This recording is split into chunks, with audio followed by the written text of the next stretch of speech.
Bienvenue à toutes et à tous dans cet épisode thématique des podcasts du Centre de compétences Isonomie où nous explorons, avec des personnalités de tout horizon, les enjeux de l'égalité et de la diversité dans l'éducation et la formation. Aujourd'hui, nous allons discuter de l'importance de l'égalité et de la diversité dans l'éducation et la formation, des défis auxquels nous sommes confrontés et des mesures à privilégier. Pour nous accompagner dans cette discussion, nous avons le plaisir d'accueillir Cécile Marel, professeure ordinaire au département de droit public à l'Université de Neuchâtel et présidente de la Commission fédérale pour les questions féminines. Cécile Marel, bienvenue et merci d'être avec nous aujourd'hui. Alors pour commencer, pouvez-vous nous parler un peu de vous et de votre parcours en lien avec les questions de l'égalité ? Alors bonjour, merci beaucoup pour cette invitation.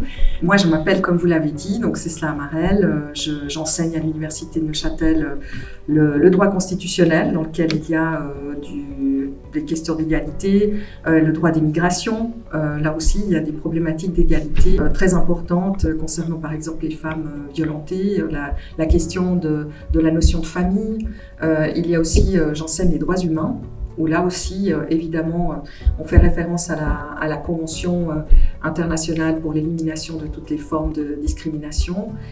Et c'est vrai que j'ai une sensibilité assez omniprésente dans l'enseignement sur cette question-là. Et puis au-delà de ça, du point de vue plus personnel, je dirais que j'ai une sœur, j'ai une mère qui était très importante pour moi dans ma vie d'enfant. J'ai eu des grands-mères et j'ai eu une grande-tante qui a aussi été très importante. Donc j'ai été bercée aussi par des femmes assez fortes qui avaient aussi, qui s'étaient aussi données pour, peut-être pas pour mission, mais pour responsabilité de dire que oui, il fallait faire toujours attention à ces questions d'égalité parce que c'était pas acquis et qu'il fallait toujours se battre pour obtenir des relations égalitaires avec les hommes, mais aussi de manière générale dans la société. Et ça, c'est vrai que ça m'a beaucoup impactée. J'ai baigné dans la littérature féministe, même avant qu'on dise vraiment que c'était de la littérature féministe.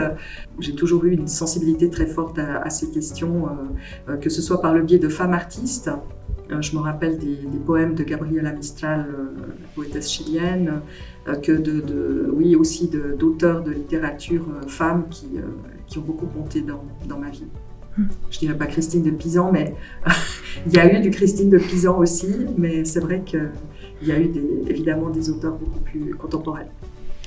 Et comment pouvez-vous aussi nous décrire votre rôle en tant que présidente de la Commission fédérale pour les questions féminines ? Alors la Commission fédérale pour les questions féminines, c'est la première commission extra-parlementaire qui avait été créée en 1976 par le Conseil fédéral et c'est une commission qui a pour but de documenter, d'analyser et puis ensuite de recommander des éléments des thématiques qui sont importantes et qui doivent être relayés au Conseil fédéral pour le sensibiliser et faire en sorte qu'il puisse agir en connaissance de cause. Et c'est vrai que c'est une commission qui a eu un rôle clé à des moments déterminants dans l'histoire politique de notre pays. Par exemple, sur la question de la violence domestique, sur la question des viols entre couples. Jusqu'à un certain temps, dans les années 80, il n'y avait pas de prise de conscience qu'un homme et une femme, ce n'est pas parce qu'ils étaient mariés que les violences n'existaient pas, surtout les violences sexuelles. Ça a été par exemple un moment clé pour la commission où elle a pu, défendre, conscientiser et défendre et documenter aussi ces problématiques-là. Il y a eu aussi des moments clés où on s'est rendu compte par exemple que le pénal a une valeur pédagogique dans les comportements humains, dans les relations sociales. Et ça a été aussi un élément clé de la commission. Et donc aujourd'hui, on est très occupé par toute une série, on en parlera justement tout à l'heure, mais c'est une commission qui est vraiment là pour documenter, analyser et ensuite recommander sur la base de thématiques liées au genre, à l'égalité de genre et puis aux discriminations de genre. Merci. On va justement un petit peu introduire ces thématiques. Selon vous, pourquoi l'égalité dans l'éducation et la formation est-elle vraiment un enjeu ? Alors, Disons, pour moi, je pense que les stéréotypes de genre, disons, qui sont une des causes centrales des problèmes de discrimination de genre dans la société, se construisent dès le plus jeune âge. Et donc, si vous voulez, cette question des stéréotypes de genre, on le voit de manière très forte et quasi violente à l'école, par exemple. C'est là où les filles commencent à se faire insulter sur la base d'insultes de genre, et puis les schémas de comportement, ils s'acquièrent à l'enfance. Et donc, si vous voulez, un jeune garçon qui est machiste, eh bien, c'est là où il acquiert justement ces schémas de comportement. Et donc, c'est là où l'institution va pouvoir immédiatement faire en sorte, dans l'idéal, d'empêcher que ces schémas de comportement se consolident et que ces stéréotypes de genre se consolident. Donc, c'est vraiment à l'enfance. Et s'il n'y a pas de repères parentaux et s'il n'y a pas de repères dans la famille concernant ces stéréotypes de genre et ces schémas de comportement, notamment machistes et sexistes, eh bien, ils sont consolidés. Et le jeune qui termine à 18 ans sa scolarité, on va dire post-obligatoire aussi, eh bien, disons, c'est très dur de récupérer ensuite des schémas de comportement comme cela. Donc c'est vrai que tout ceci se construit à l'enfance et c'est la raison pour laquelle l'éducation et surtout ce qui est délivré comme message en tant qu'autorité scolaire est très important. Je pense que ça c'est un élément clé. Et je peux vous dire, il y a beaucoup de machisme, il y a beaucoup de sexisme, il y a beaucoup d'homophobie aussi qui traverse l'atmosphère scolaire. Et c'est vrai que c'est un travail de tous les instants de justement recadrer ces comportements pour faire en sorte. On a beaucoup parlé de harcèlement scolaire, il y a beaucoup aussi de biais de genre dans ces questions de harcèlement. Et donc tout ça fait que la problématique de l'égalité dans l'éducation est absolument fondamentale. Parce que aussi, et je termine par là, disons, l'égalité, c'est souvent le premier dans une grille d'analyse non discriminatoire, parce qu'on parle aussi beaucoup de discrimination multiple. C'est souvent la question du genre. C'est par ce biais-là qu'on commence à voir les discriminations, souvent. Pas nécessairement liées à la race, pas nécessairement liées à l'homophobie, mais c'est souvent dans le genre où il y a une première prise de contact avec des comportements discriminants. Et donc là, je pense que c'est vrai aussi parce que l'école est mixte, c'est très important de pouvoir délivrer ce message et de pouvoir faire en sorte que les enfants aient un comportement, je dirais, égalitaire et qu'ils soient sensibilisés et conscientisés à cela. Merci. Vous avez parlé, en fait, il y a beaucoup de chances que vous percevez à la mise en œuvre de mesures d'égalité dans l'éducation et la formation. Est-ce que vous y voyez aussi, de votre côté ou de votre point de vue, des résistances à la mise en œuvre ? Alors, dans le monde politique, il y a des résistances, bien sûr, et chaque fois qu'on ne prend pas garde à ces problématiques, on recule.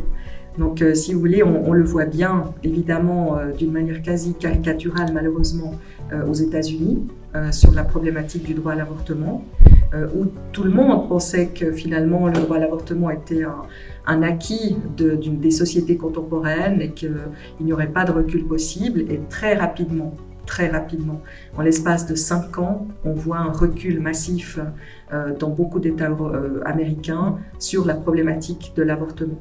Et on le voit dans certains pays d'Europe centrale et orientale aujourd'hui en Europe.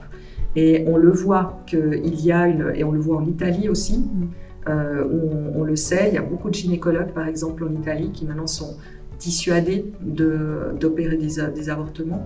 Et donc on voit bien qu'il y a un recul potentiel et même plus que potentiel, complètement concret dans certains pays d'Europe et aux États-Unis. Et on voit bien qu'on est dans une séquence historique où beaucoup de dangers sont possibles pour les droits des femmes. Et je dirais aussi qu'il y a aussi des menaces. Par exemple, ne serait-ce qu'il y a quelques jours, on a entendu des volontés de programmes d'économie au niveau fédéral, des programmes assez massifs de plusieurs milliards dans lesquels figure la suppression en fait, des financements pour les programmes de crèche-garderie dans les cantons. Et ça, c'est typiquement des mesures qui sont potentiellement très nocives à la problématique de la conciliation vie familiale, vie professionnelle. Et évidemment, c'est les femmes qui sont en première ligne. Je dirais aussi qu'il y a toute une série de mesures qu'on pourrait citer dans toute une série de politiques qui sont, ne serait-ce que dans les assurances sociales, on a vu un recul par rapport à l'âge de la retraite des femmes éventuellement, qui peut aussi être discuté parce que on n'a pas encore vu venir le contre-pied de ce qui était promis par rapport à certaines choses en matière d'égalité. Donc je dirais, en politique, il y a des retours en arrière sur certains domaines qui devraient quand même préoccuper les politiques, mais aussi évidemment les citoyens. Et ces retours en arrière que vous mentionniez, en fait, vous en avez une explication? Comment on peut l'expliquer? Ou est-ce que c'est des phénomènes qu'on voit assez souvent, en fait? Ou vraiment, y a-t-il une explication à ces retours en arrière? Alors, si vous voulez, on dit souvent qu'il y a des retours de balancier dans l'histoire et que, voilà, peut-être qu'on est allé assez loin et que finalement, c'est le retour de balancier par rapport à des avancées qui ont été évidemment très importantes parce que le XXe siècle, c'est le siècle des femmes. Il y a eu des avancées notoires par rapport à toute une série d'éléments qui concernent les femmes. Que ce soit le droit de vote, que ce soit l'implication dans la vie professionnelle, dans la vie économique, évidemment dans la vie familiale. Il y a eu des avancées majeures et on a eu encore des avancées dans la législature précédente, par exemple, dans la définition du viol, dans la définition des contraintes sexuelles. Ça, c'est vrai que c'est des avancées extrêmement importantes. Mais il y a aussi des retours en arrière et on est dans une séquence historique de repli. Il ne faut pas le nier, je crois qu'on le sait, il y a un retour aussi des autoritarismes dans beaucoup de pays d'Europe et aussi il y a cette tentation aussi très forte aux États-Unis et dans plusieurs autres pays du Sud.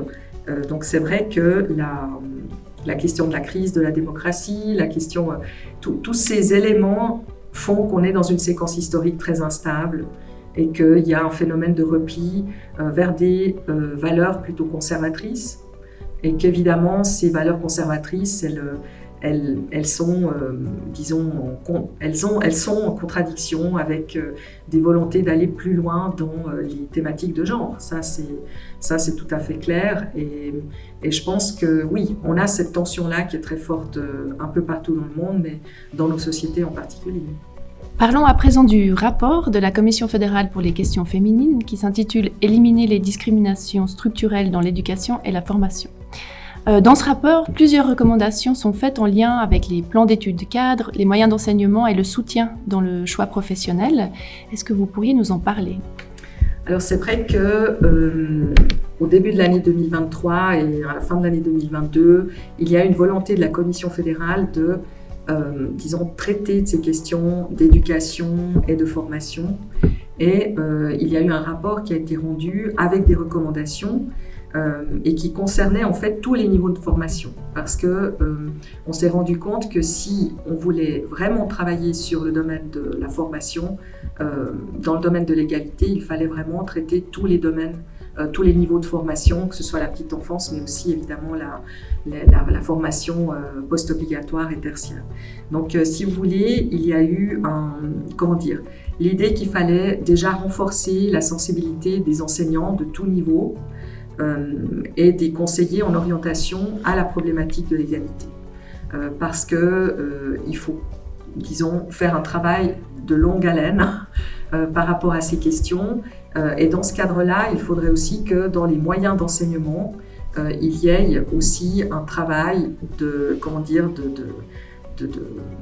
qui donne dans ces moyens d'enseignement qui sont évidemment omniprésents dans les écoles et dans les lieux de formation, une représentation des genres qui soit diverse et non hiérarchisée. Et on le sait, il y a encore des livres, ils sont de moins en moins nombreux, mais il y a encore quelques biais de genre dans certaines représentations, que ce soit parce que la petite Léa joue à la poupée et puis le petit Léo joue au football.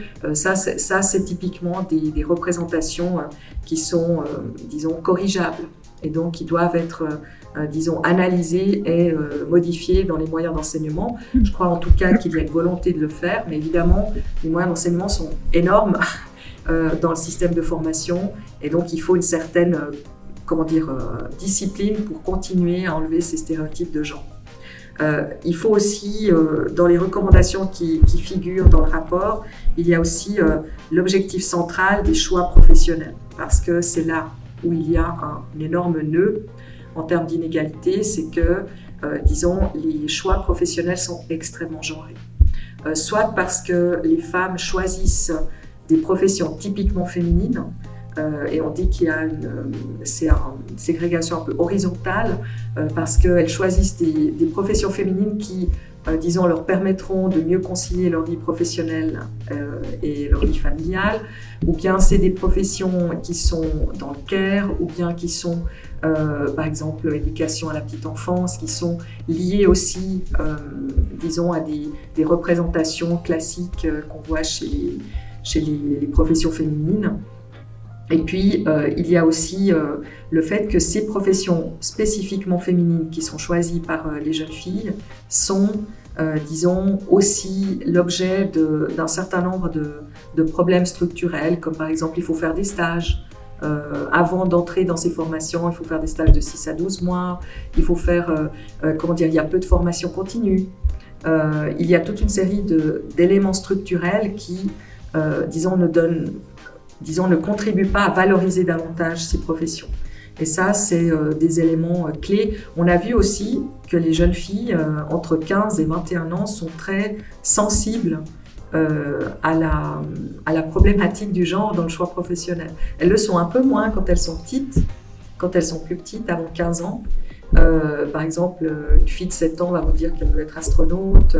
Enfin, je caricature un peu, mais à partir de 15 ans, entre 15 et 21 ans, elles sont particulièrement sensibles à la problématique de genre, et donc elles vont procéder à des choix qui sont très conditionnés par le genre. Et ça, ça appartient. Il faut que les parents, il faut que la famille en général au sens large, il faut que les copains, il faut que les parents des copains, il faut surtout que les conseillers en orientation, que les enseignants soient particulièrement sensibilisés et fassent ce travail de conviction, de leur dire qu'il faut faire attention au biais de genre quand on procède à des choix professionnels. Et ça, c'est un vrai travail entre 15 et 21 ans pour les jeunes filles, parce que sinon, effectivement, on risque aussi de les mobiliser dans des professions pour lesquelles, disons, elles vont être probablement heureuses dans leur évolution, mais elles auraient pu aussi faire d'autres choses qui aussi contribuent à changer les représentations en fonction des professions. Et c'est vrai qu'il y a des jeunes filles qui choisissent des métiers plutôt atypiques par rapport à leur genre. Et donc, là aussi, il faudrait un accompagnement. Une fois que ce choix est fait, il faudrait des accompagnements. Je pense qu'il faut beaucoup d'accompagnement aussi. Par exemple, les jeunes filles, on sait que quand elles finissent l'école obligatoire avant d'entrer au lycée ou au gymnase, ou au collège, parce que c'est intercantonal, donc on utilise les 3 dénominateurs, elles auront tendance à ne pas prendre, par exemple, mathématiques renforcées au post-obligatoire. Et les garçons auront tendance à y aller même s'ils ont moins de 5 en moyenne, et les filles auront plutôt tendance à renoncer alors que, par exemple, elles ont une moyenne supérieure à 5. Et ça, c'est typiquement des choses qui doivent être verbalisées et qui doivent être discutées. Par exemple, il y a je connais le canton de Vaud surtout, donc dans le canton de Vaud, il y a le cours Mathilda qui est fait pour les jeunes filles de 11e année, pour les encourager déjà en 11e à aller en maths renforcées au gymnase, au lycée, pour justement qu'elles puissent aller en maths renforcées. Et une fois qu'elles auront une maturité en mathématiques renforcées, peut-être qu'elles ne seront pas dissuadées, les maths ne leur feront pas peur, et elles ne seront pas dissuadées d'aller, par exemple, dans une formation tertiaire scientifique comme ingénieur, ou bien comme, médecin, biologiste, mathématiques, etc. Ou bien des métiers en HES de type technique.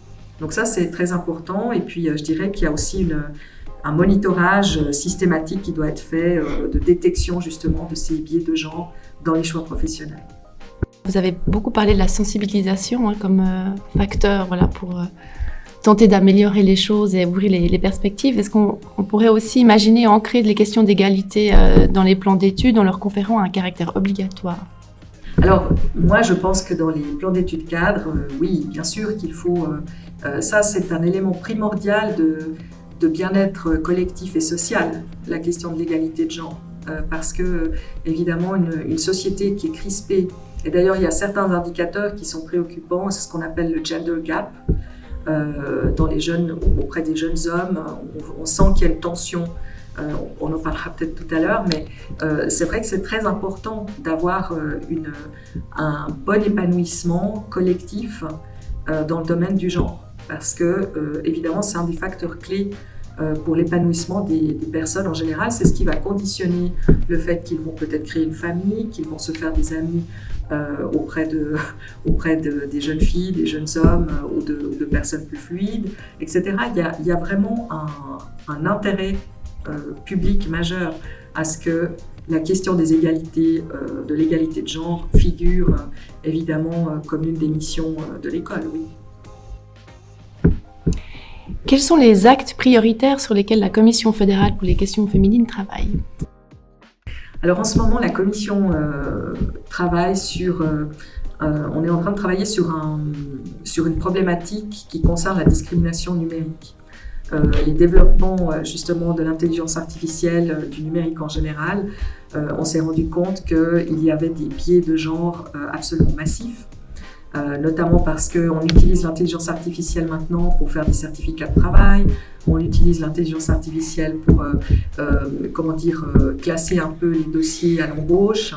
On utilise l'intelligence artificielle de manière générale pour tout ce qui concerne en fait le marché du travail, et on s'est rendu compte dans le domaine fiscal par exemple aussi, et on s'est rendu compte en fait que l'intelligence artificielle est nourrie par des données qui sont basées sur des biais de genre absolument massifs, et que le Conseil de l'Europe a aussi travaillé là-dessus en se disant qu'une société qui fonctionne avec un instrument comme l'intelligence artificielle va générer, de la discrimination de manière exponentielle. Et donc, on est en train de travailler là-dessus pour donner des recommandations au Conseil fédéral, qui lui-même est en train de faire une stratégie pour le numérique. Et donc, on espère pouvoir terminer suffisamment tôt pour donner ces recommandations dès que possible.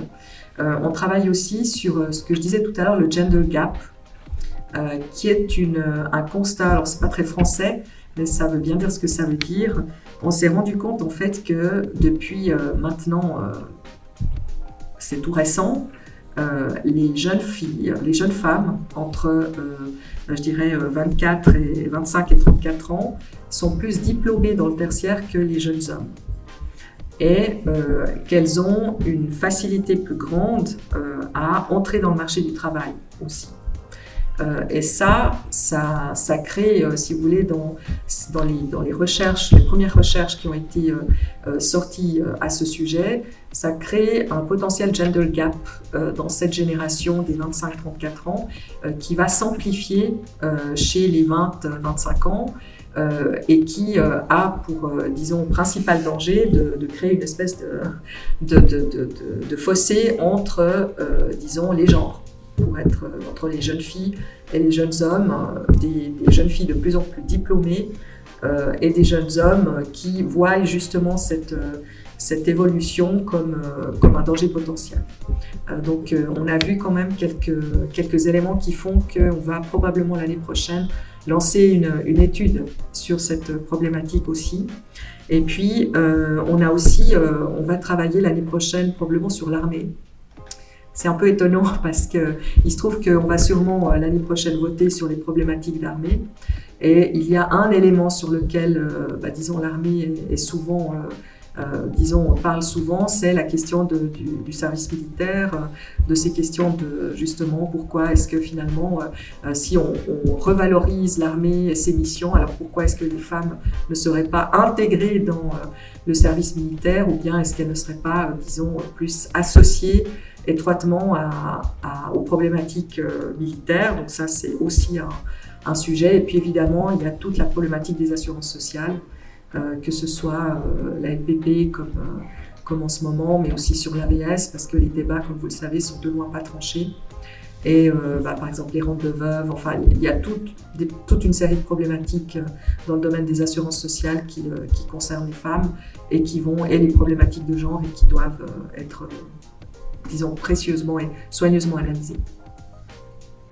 Parlons maintenant un petit peu des principaux leviers pour améliorer et promouvoir à l'avenir l'égalité dans les formations à l'enseignement. Si on peut revenir un petit peu dans le champ de la formation à l'enseignement, quels seraient pour vous, qu'est-ce qu'on pourrait imaginer comme principaux leviers vraiment pour améliorer et promouvoir à l'avenir l'égalité dans les formations à l'enseignement ? Alors, c'est une question difficile parce que je pense que c'est surtout les hautes écoles pédagogiques qui ont le secret de cette question, de cette réponse, je dirais. Pour moi, ce qui est vraiment clé, c'est les moyens d'enseignement, qu'ils soient tout à fait conscientisés de la problématique et qu'on enlève tous les biais de genre, qu'il y ait vraiment une volonté de déconstruire tout ce discours machiste, de déconstruire vraiment tout ce qui concerne, disons, les possibilités de s'imaginer qu'on est dans un contexte où on favorise par exemple les femmes, alors que c'est pas vrai. Moi, je pense qu'on parle beaucoup de l'effet maître, qui est très important. On sait que l'enseignant a une capacité juste incroyable de modifier les comportements, justement les schémas de comportement qui s'acquièrent à l'enfance et puis à l'adolescence. Et je pense que c'est vraiment une question qui relève de la pédagogie au sens fort du terme. J'ai l'intime conviction qu'en tant qu'autorité, on peut modifier les moyens d'enseignement, faire en sorte de mettre dans les plans d'études cadres la question de l'égalité, de la lutte contre les discriminations de genre comme une priorité qui fait partie vraiment intrinsèque de l'école et de ses valeurs et de ses grands principes. Mais ensuite, c'est clair que dans les exemples qui sont donnés par les enseignants, par exemple dans un problème de mathématiques, dans les exemples de livres, de littérature qui sont donnés dans les cours de français, évidemment qu'il y a là des choix pédagogiques qui se font par l'enseignant et l'enseignante qui sont fondamentaux. Et je dois dire, par exemple, autant je vois les enseignants, par exemple, d'histoire très impliqués dans les problématiques, par exemple, de la résistance pendant la Deuxième Guerre mondiale, etc. Je pense sur l'histoire du féminisme. Je crois qu'il y a maintenant les HEP ont fait quelques livres d'histoire qui intègrent justement les problématiques de l'histoire des femmes en particulier. Et ça, c'est vraiment typiquement des éléments qui sont très importants. Mais ça vaut aussi pour l'allemand, ça vaut pour l'anglais, ça vaut pour la géographie, ça vaut pour tout. Je veux dire, même par exemple, en dessin, les problématiques d'histoire de l'art, typiquement, si on laisse une place à la problématique des femmes, aux femmes artistes, même dans un cours de cinéma, évidemment, ça pénètre vraiment toutes les sciences, tous les savoirs qui sont enseignés, tout le patrimoine de connaissances qui sont enseignés dans l'école, évidemment, que ça pénètre. Et le déclic, c'est le choix pédagogique. Il y a un moment où on est dans une posture pédagogique qui doit nous permettre de défendre des principes qui sont les nôtres et qui font que l'école est l'école. Mais ça, c'est des choix pédagogiques qui appartiennent surtout au monde des enseignants.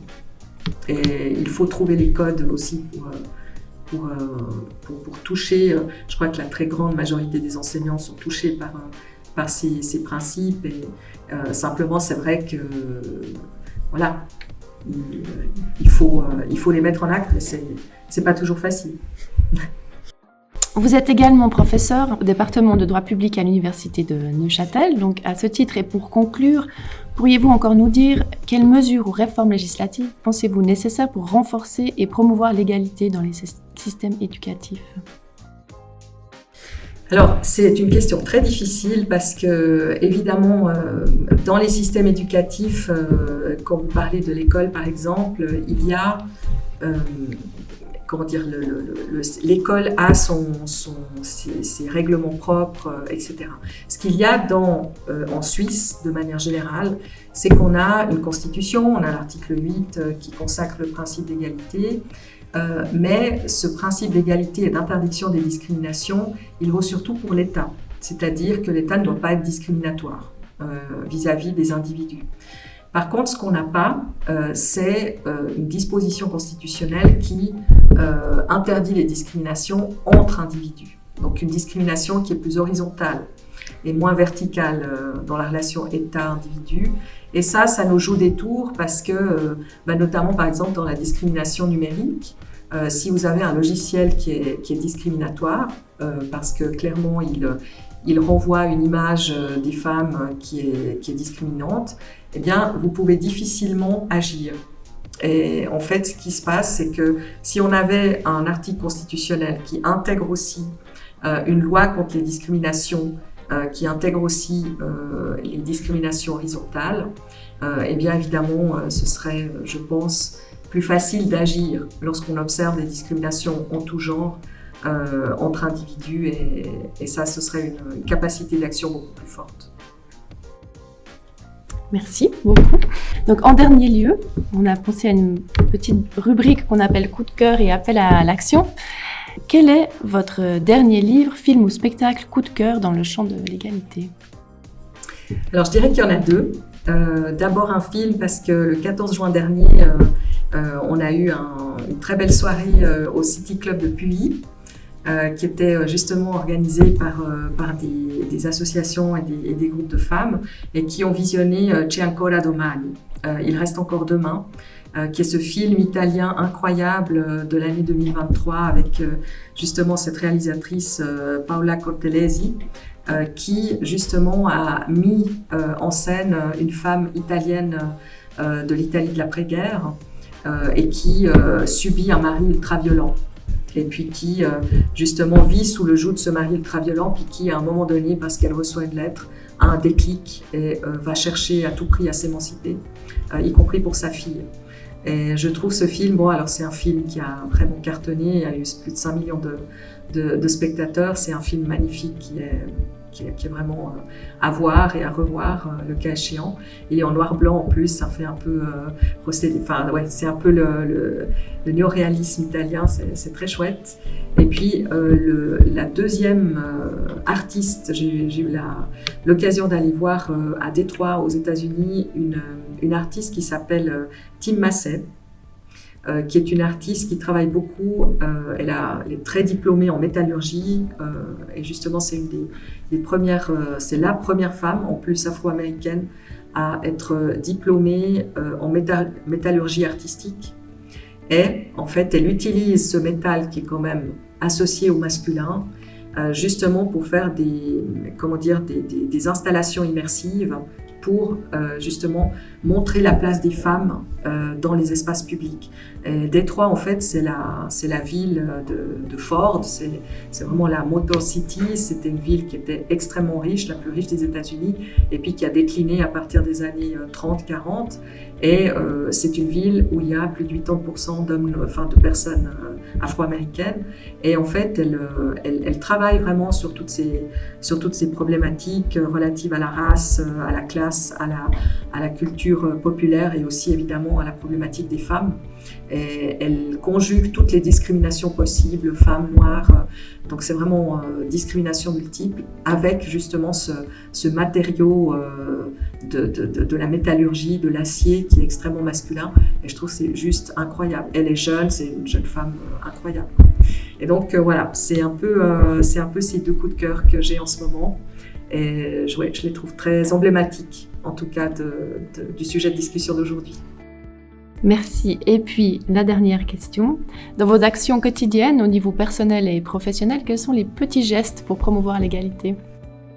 Alors moi, j'ai 2 filles, donc c'est vrai qu'elles sont dans une période de formation justement où elles doivent un peu choisir ce qu'elles veulent faire, etc. Donc j'essaye de tout faire pour qu'elles n'aient pas les conditionnements que peut-être ma génération a pu avoir. Et puis il se trouve qu'elles ont beaucoup de copines. Maintenant, je suis quasiment une hotline de conseil en orientation. Parce que, disons, elles disent aux copines de venir aussi. Donc, je suis un peu dans cette étape-là. Et puis, plus généralement, évidemment, j'ai beaucoup d'étudiantes aussi qui posent des questions. Elles finissent leur master la plupart du temps. Elles sont vraiment dans cette période où elles doivent choisir. Donc, je leur dis de pas, comme elles sont juristes, de pas trop vite prendre le droit de la famille et puis de bien réfléchir s'il n'y a pas d'autres types de droits qui les intéressent. Et puis aussi, il se trouve que j'ai la chance aussi de travailler comme juriste consulte à Caritas, à Boudry. Et puis, c'est vrai que dans ce cadre-là, je vois aussi beaucoup de femmes qui sont dans des situations extrêmement difficiles, avec aussi des problématiques liées à la violence domestique, à la traite d'êtres humains. Et ça aussi, c'est des éléments où je pense que le droit, les juristes en général peuvent aider et faire en sorte de changer un peu l'évolution de leur vie. Bien, un grand merci à vous, Cécile Marel, pour votre temps et vos précieuses contributions à cette discussion. C'était vraiment très éclairant. Merci infiniment. Merci beaucoup.